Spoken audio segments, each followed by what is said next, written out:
जब सृष्टि की रचना ब्रह्मा ने की, तब समय स्थिर नहीं था। हर जीव का जन्म, कर्म और अंत एक ही सतत चक्र में घूमता रहता था। लेकिन एक दिन भगवान विष्णु ने ब्रह्मा जी से कहा, समय को चक्र के रूप में बांट दो, ताकि हर काल अपनी विशेषता लेकर संसार को सिखा सके। फिर ब्रह्मा जी ने ध्यान लगाया और एक दिव्य प्रकाश से 4 पुत्र उत्पन्न किए। एक का नाम सतयुग था, जो सबसे बड़ा था। सतयुग में ज्ञान, तप और सत्य का प्रतीक था। दूसरा था त्रेता युग, जो धर्म और कर्म का प्रतीक था। तीसरा था भक्ति और शक्ति का युग, द्वापर युग। चौथा था कलयुग, जो मोह माया और पाप का युग। चारों युग भाई भाई थे। सतयुग सबसे बड़ा और कलयुग सबसे छोटा। चारों को समय के 4 स्तंभ कहा गया है। सतयुग, जो सतयुग था, ये प्रथम पुत्र का गौरव था। सतयुग का चेहरा तेजोमय था। उसके नेत्रों में ब्रह्म ज्ञान की आभा थी। वह ब्रह्मा के चरणों में झुककर बोलता है, पिताश्री, मैं कौन सा कार्य करूं? तो ब्रह्मा जी बोलते हैं, हे सत्य, तेरा धर्म होगा सत्य और तपस्या। तो मनुष्यों के हृदय में सद्गुणों का बीज बोएगा। तेरे समय में झूठ, पाप, हिंसा नाम का अंश भी न रहेगा। सतयुग ने प्रणाम किया और पृथ्वी पर उतर गया। पृथ्वी उस काल में स्वर्ग समान थी। उस समय वृक्ष फल देते थे, वो भी बिना मांगे। जल स्वच्छ था, बिल्कुल स्वच्छ। वायु सुगंधित और मनुष्य परम शांति पूर्वक रहता था। लोग केवल ध्यान और योग में ही लीन रहते थे। कर्म फल तुरंत मिलता था, इसलिए किसी को लोभ नहीं था। ये वह समय था जब धर्म के चारों पैर सत्य, दया, तप और दान दृढ़ खड़े थे। फिर उसके बाद जो त्रेता युग होता है, त्रेता युग जो दूसरा भाई था। सतयुग के 4 लाख वर्षों के बाद जब उसका काल समाप्त हुआ, तो ब्रह्मा जी ने दूसरे पुत्र को बुलाया। उसका नाम था त्रेता। तो ब्रह्मा जी ने कहा, त्रेता, अब तेरी बारी है। तू धर्म और कर्म का आधार बनेगा। त्रेता का रूप भी तेजस्वी था, पर आंखों में थोड़ा कौतूहल झलकता था। वह बोला, पिताश्री, क्या मैं सतयुग जितना शांत रहूंगा? तो ब्रह्मा जी बोले, नहीं नहीं पुत्र, तेरे युग में मनुष्य कर्म की राह पर चलेंगे। अब उन्हें कर्म और यज्ञ से सुख पाना होगा।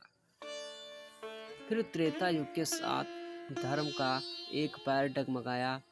अब धर्म के केवल 3 पैर बचे, सत्य, दया और दान। मनुष्यों में अब स्वार्थ का अंश बढ़ने लगा। इसी युग में भगवान विष्णु ने राम अवतार लिया, ताकि धर्म की रक्षा हो सके। राम जी के युग में आदर्श, मर्यादा और कर्तव्य की भावना सबसे ऊंची मानी गई। त्रेता युग वे समय था जहाँ अच्छाई और बुराई दोनों का अस्तित्व प्रारंभ हो चुका था। फिर उसके बाद में द्वापर युग आता है, यानी ये ब्रह्मा जी का तीसरा भाई था, द्वापर। सत्य और त्रेता बीतने पर तीसरे भाई द्वापर का जन्म होता है। द्वापर की आंखों में साहस था, लेकिन मन में अस्थिरता भी। ब्रह्मा जी से कहता है, पिताश्री, क्या अब में मनुष्य पूर्ण रहेंगे? तो ब्रह्मा जी ने कहा, नहीं पुत्र, अब धर्म के केवल 2 पैर बचेंगे, सत्य और दया। मनुष्यों में संशय, छल और लालच पनपेगा, लेकिन यही समय उन्हें भक्ति की ओर भी ले जाएगा। द्वापर युग में महाभारत का युद्ध हुआ। भगवान श्री कृष्ण ने गीता का ज्ञान दिया, कर्म करते हुए फल की चिंता ना करने का।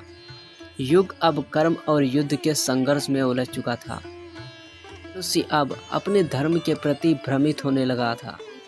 सत्ता, धन और सामर्थ्य ने लोगों की आंखों पर पर्दा डाल दिया। यहीं से कलयुग के बीज पनपे। फिर जब तीनों युग अपने क्रम से बीत गए, तब ब्रह्मा जी ने चौथे पुत्र को बुलाया। उसका नाम था कली। वह सबसे छोटा पर सबसे चतुर था। उसके वस्त्र काले थे, मुझ पर तेज कम और चालाकी अधिक थी। तो कली ब्रह्मा जी से कहता है, पिताश्री, मेरे बड़े भाई साहब, मेरे बड़े भाई सब जग में पूजित हुए। सतयुग को देवताओं ने धन्य कहा, त्रेता को अवतारों ने सजाया, द्वापर को वीरों ने याद किया, तो मेरे हिस्से में क्या आया है? तो ब्रह्मा जी कहते हैं, पुत्र, तुम भी आवश्यक हो। तुम्हारे बिना संसार को संतुलन नहीं मिलेगा। जब मनुष्य अहंकार में डूब जाएंगे, तब तुम ही उन्हें अपने कर्मों के परिणाम का दर्पण दिखाओगे। तो कली हंसकर कहते हैं, परंतु पिताश्री, जब मैं पाप दिखाऊंगा, लोग मुझे ही दोष देंगे। तो क्यों ना मुझे थोड़ा सामर्थ्य और मोह दे दो, ताकि मैं अपने युग को चला सकूं। तो ब्रह्मा जी ने वरदान दिया, तुम मनुष्यों के मन में धीरे धीरे प्रवेश करोगे। तुम्हारे युग में धर्म का केवल एक पैर बचेगा, सत्य। बाकी 3 पैर, दया, तप और दान, लगभग समाप्त हो जाएंगे। पर याद रखना, जो सत्य पर टिकेगा वही तुम्हारे युग में भी विजयी होगा। हम ये नहीं कहते हैं कि कलयुग में दया, तप, दान ये बिल्कुल पूरी तरह से विलीन हो जाएंगे। ऐसा नहीं है। कुछ प्रतिशत लोग इन चीज़ों को जरूर अपनाएंगे, वही कलयुग के सबसे भाग्यशाली मनुष्य होंगे।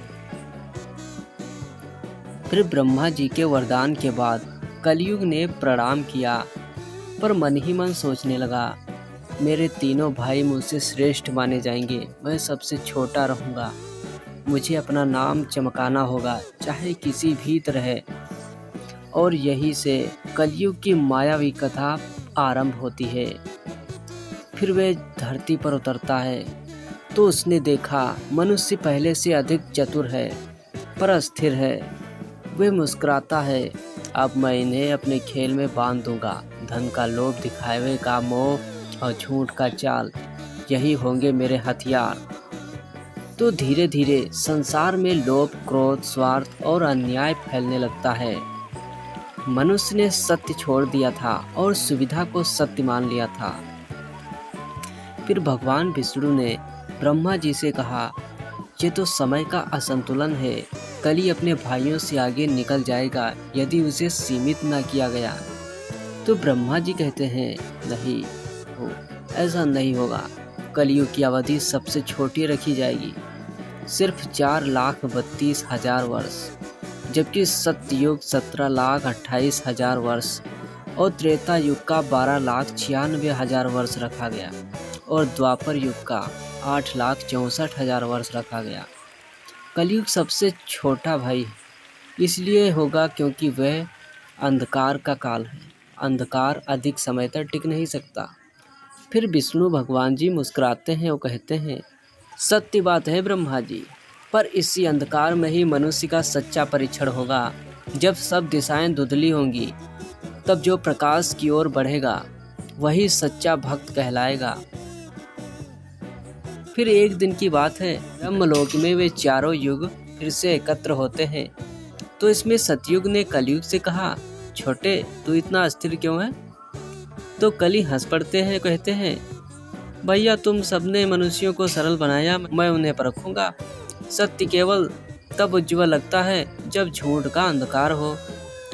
तो इसमें त्रेता बोलता है, पर तू तो मनुष्यों को पतन की ओर ले जाएगा ना। तो कली ने उत्तर दिया, नहीं भैया, मैं केवल उनकी परख करता हूँ। जो सच्चा होगा वह मेरे युग में भी बच जाएगा, पर जो झूठा होगा वह स्वयं नष्ट होगा। फिर इसमें द्वापर कहते हैं, फिर भी तू सबसे छोटा ही रहेगा कली। तो कली जी मुस्कुराते हैं, कहते हैं, हाँ, पर याद रखो, कभी कभी सबसे छोटा बीज ही सबसे बड़ा वृक्ष बनता है भैया। तो दोस्तों, उस दिन से चारों भाई संसार के चक्र में अपनी अपनी बारी से आते हैं। सतयुग ने प्रकाश फैलाया, त्रेता युग ने धर्म का मार्ग दिखाया, द्वापर ने युद्ध और भक्ति का संतुलन दिखाया और कलयुग ने मनुष्य को स्वयं के भीतर झांकने पर मजबूर किया। कलयुग को छोटा और बुरा इसलिए कहा गया क्योंकि वह समय है क्योंकि ये वह समय है जहाँ अच्छाई की परीक्षा सबसे कठिन है। यह युग हमें दिखाता है कि सत्य केवल तब चमकता है जब चारों ओर झूठ का अंधकार होता है। तो दोस्तों, ये वीडियो यहीं पर समाप्त होती है। आपको हमारी ये जानकारी कैसी लगी नीचे कमेंट बॉक्स में बताकर अपनी राय जरूर दीजिएगा। सब्सक्राइब भी कर दीजिएगा। सब्सक्राइब कर दीजिए। धन्यवाद।